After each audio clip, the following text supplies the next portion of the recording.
Denver Public Schools released the first draft of its school safety plan this afternoon. The 50-page plan gives directions on how to handle school emergencies and how to prevent violence. It proposes using weapon detection technology. The plan also outlines the role of the following safety officers: police officers, school resource officers, Department of Correction Service patrol officers, and campus safety officers. DPS is determining how these officers will be used and how many of them are needed. And the plan says there will be an emphasis on mandatory emergency training for all staff members. In addition to the school safety plan announcement, for the first time, we heard from the family of one of the deans who was shot at East High School in March. Denver 7's Colette Bordelon has her message. My name is Gerald Mason. And it's his story.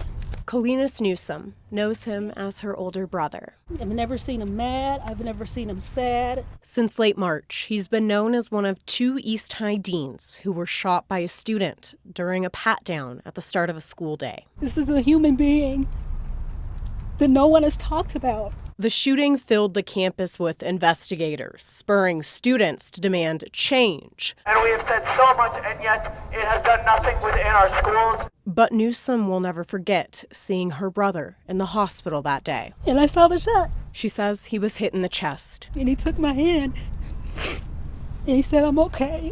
Something was undeniably different about her brother. I knew right then that they stole his joy. I can't speak about policies or what should and shouldn't have happened. I know he did his job that day.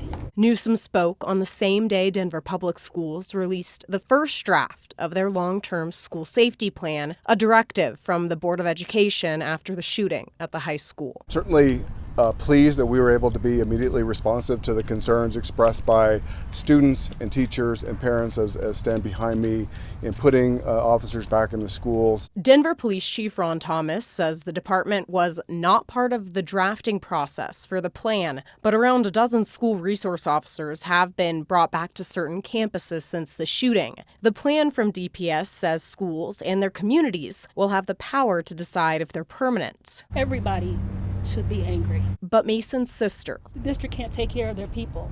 doesn't think her brother will ever come back to work at East. There are only 3 people that know what happened in that room. And one of them is dead. Ultimately giving grace to the teenage suspect who took their life after the shooting, And we failed him too. demanding accountability from the people at the top. We asked the district for an interview and no one was able to speak about the plan today, but Mason's sister says her brother plans on speaking publicly about what happened next Monday. The school did send us a statement saying in part they understand the impact this has had on the family and they're committed to maintaining open communication to ensure they're helping to meet the needs of Mr. Mason. However, that's something his sister adamantly denied has happened, saying as though she feels the superintendent has left them high and dry. Live in the newsroom, Colette Bordelon, Denver 7. Colette, thank you. And where do we go from here? Well, here is a look at the timeline for the DPS safety plan. The district is accepting feedback on this draft through May 21st. The next draft will then be released May 26th. Feedback will be accepted through June 4th. The finalized plan will be released June 23rd. Then it'll be reviewed by the Board of Education on June 30th.